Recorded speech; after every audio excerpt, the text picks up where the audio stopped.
자, 이번에는 전화를 한번 받아보도록 하겠습니다. 네, 전화님 안녕하십니까? 네, 안녕하십니까? 네, 반갑습니다. 반갑습니다. 네, 자, 어떤 종목 때문에 전화 주셨죠? 여보세요? 유한양이고요. 유한양행이요? 예. 예, 매수가와 비중도 알려주시죠. 58,800원에 100%입니다. 아, 58,800원에 100%. 요거 혹시 그 매수는 언제쯤에 하셨을까요? 한 달 조금 넘은 것 같은데요. 한 달 정도요. 알겠습니다. 유한양행, 차트 보시는 분들 다들 느끼실 텐데, 이 유한양행은 그동안에 코로나 때 어디 다른 나라 갔다 온 거 싶을 정도로 사실 쭉 오르거나 쭉 내리거나 이런 움직임 없이 어느 정도 박스권에서 계속 위아래로 움직였거든요. 자, 그러면 유한양행, 이제는 슬슬 제대로 갈 때가 됐다라고 판단하셔서 들어간 게 아닌가 싶은데, 혹시 매수하신 100%나 들어가신 이유가 있을까요? 아니, 좋은 회사라서 판단하고 샀습니다. 알겠습니다. 유한양행 워낙 또 인지도도 있고 대표적인 제약바이오 종목 중에 하나죠.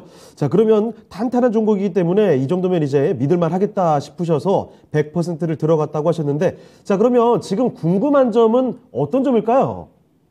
아니, 계속 행보하고 있어서 앞으로 전망이 좀 궁금해서 전화드렸습니다. 알겠습니다. 100% 들어갔는데 사실 수익 바로 안 나오고 굼뜨는 보이면 참 답답하죠. 자, 그러면 유한양행 앞으로는 어떻게 볼 수 있는지 전망과 대응 전략 알아볼게요. 네. 예. 자, 김영일 전문가님, 와, 유한양행 뭐 좋은 종목이다라는 평 다들 뭐 공감하실 텐데, 그런데 크게 움직임이 나오는 종목은 아닌데요. 100% 들어가셨습니다. 어떻게 보십니까? 일단은 100%를 들어가셨다고 하시니까 대응이 조금 중요할 것 같습니다. 네. 사실 이제 유한양행이 최근에 기대감은 분명하게 차오르는 상황이었다라고 말씀을 드릴 수가 있을 것 같아요. 3분기 실적이 사실 애매한 흐름이 나왔거든요. 네. 좋지 않은 흐름이 나오면서 지금 이 3분기 실적에 대한 우려감은 있었지만 역시나 이 유한양행이 진행 중인 렉나자죠. 이제 폐암 치료제에 대한 임상권 이 부분에 대해서 이제 기대감이 있었고 최근에 이제 이 톱라인을 발표를 했습니다. 임상 3상 결과에 대해서 톱라인을 발표를 하면서 상당히 유의미한 결과가 나왔다라고 이야기가 나왔죠. 그리고 지금 이제 유한양행이 이 유의미한 결과를 토대로 해서 내년에 이제 현재 이 렉나자가 2차 치료제로 이제 사용이 되고 있는데 내년 상반기쯤 이제 1분기 이내로 해가지고 1차 치료제로 이제 등록을 하겠다. 고까지 이제 이야기를 한 겁니다. 그러면은 그렇게 됐을 때 유한양행은 상당히 이제 좋은 상승이 나와줄 수는 있겠지만 저는 이 바이오 종목들은 분명하게 가장 이 필요한 조건이 무엇이냐라고 했을 때 이 당연히 임상이나 혹은 이제 뭐 기술 수출 혹은 이제 여러 가지 호재 당연히 필요할 겁니다. 그런데 거기에 대해서 동반해서 움직이는 수급 흐름이 저는 굉장히 중요하다라고 보고 있거든요. 사실 우리가 이 바이오 종목들을 접근을 할 때 분명하게 어떤 임상 이슈가 있고 그 다음에 좋은 호재거리가 있는 부분은 알 수가 있겠지만 결론적으로 이 임상권이 어떻게 진행이 될지는 우리가 알 수 없는 부분이잖아요. 때문에 결과적으로 이 부분을 또 잘 파악을 할 수가 있는 부분이 수급적인 부분이 되지 않을까 싶습니다. 수급이 잘 들어가게 되면 결론적으로는 밀어넣는 수급이 대부분이다 라는 이제 이야기가 되니까 그 밀어넣는 수급을 토대로 추가적인 상승을 기대할 수 있는 부분이 되거든요. 때문에 이 바이오 종목들은 수급이 어느 정도 동반이 되는 흐름이 굉장히 중요하다라고 볼 수가 있을 것 같은데 유한양행이 지금 상당히 아쉬운 부분이 무엇이냐라고 하면 오늘 그리고 이제 어제의 흐름을 봤을 때 어제는 그래도 수급이 좀 유입되는 흐름이 보였는데 결과적으로 오늘 약간은 물량을 털어내는 흐름이 나타나지 않았나. 그리고 유한양행의 이 기본적인 흐름 자체를 보게 되면 또 마찬가지로 아쉬운 점이 기본적으로 박스권을 탈피를 하지 못하고 있는 상태입니다. 이 박스권을 탈피를 하기 위해서는 결론적으로 굉장히 강한 이슈가 필요한데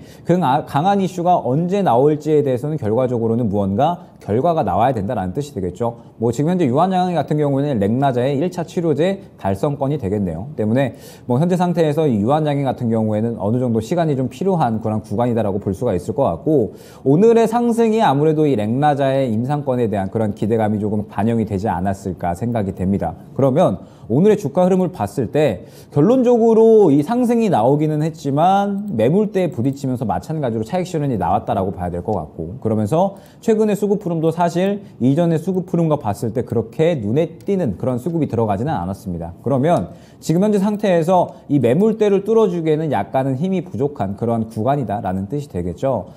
유한양행은 지금 현재 구간에서 수익을 크게 노리기보다는 추가적으로 박스권을 형성할 확률이 높다라고 보셔야 될 것 같습니다. 그러면서 오늘 저가가 얼마에 형성이 되어 있냐면 58,400원에 형성이 되어 있어요. 그러면 만약 내일 58,400원을 이탈을 한다라고 했을 때에는 추가적으로 조정이 나올 수가 있을 것 같습니다. 여기서 이제 아쉬운 부분은 무엇이냐면 유한양행 같은 경우에는 만약에 박스권 하단부에서 이제 이 주가를 좀 잡고 계셨다라고 하신다면, 예를 들어서 55,000원 근처부터 약 57,000원 정도 구간까지의 단가가 형성이 되어 있으셨다라고 하신다면, 지금 최근에 이 좋은 이슈가 나오고 있고 그 다음에 기대감도 어느 정도 형성이 되어 있다 보니까 조금 더 이제 지켜봐도 되지 않을까 말씀을 드렸을 것 같아요. 그런데 워낙에 비중도 조금 많이 들어가셨고 그 다음에 단가 자체도 낮은 수준은 아니다라고 보고 있습니다. 박스권 한 중상부 정도가 될 것 같거든요.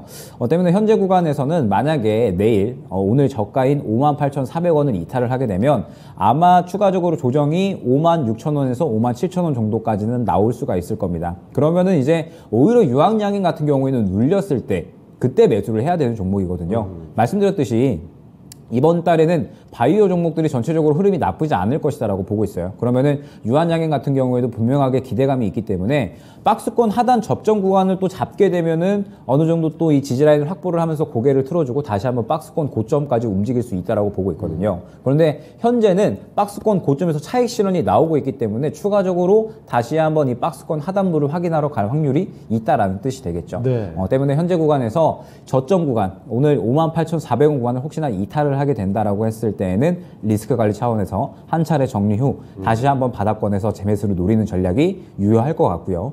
그 다음에 혹시나 이제 현재 구간을 좀 지켜주면서 다시 한번 상승이 나온다라고 하면 오늘 고점 부근이 59,000원 구간에 형성이 되어 있습니다. 그리고 59,000원부터 60,000원까지 매물대가 매우 강력한 종목이다라고 보시면 돼요. 59,000원부터 60,000원, 그리고 61,000원, 62,000원까지 해가지고 굉장히 첩첩이 매물대 산이 쌓여 있는 종목이다라고 생각을 해주시면 될 것 같습니다. 예. 때문에 현재 구간에서 지켜주면서 반등이 나온다. 그러면 59,000원까지 봤다가 혹시나 이 59,000원을 뚫지 못한다라고 하면 한 차례 정리 이후에 유한양행은 눌림 구간에 다시 한번 바닥을 좀 확인을 했을 때 그때 재매수를 노리는 전략 안내드리도록 하겠습니다. 네.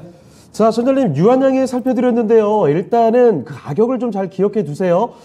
좀 타이트하게 봐야 될 것 같습니다. 58,400원 여기 이탈을 하게 되면 밑으로 내려가면요, 그때 한번 일단 자르시고 그러면 좀 더 내려갈 거예요. 한참 좀 내려갔을 때 다시 매수하는 방법으로 생각해 보시면 좋을 것 같고, 반대로 위로 올라가게 되면 그때도 사실 59,000원부터는 일단은 팔고 다음에 좀 내려갔을 때 다시 접근해서 그때 수익을 조금 더 노려보자라는 점 생각해 주시면 좋을 것 같습니다. 참고되셨습니까? 예, 감사합니다. 네, 알겠습니다. 다음에 또 전화 주세요. 네, 수고하세요. 네. 자, 이렇게 해서 전화 종목 진단 받아봤습니다. 유한양행 살펴드렸습니다.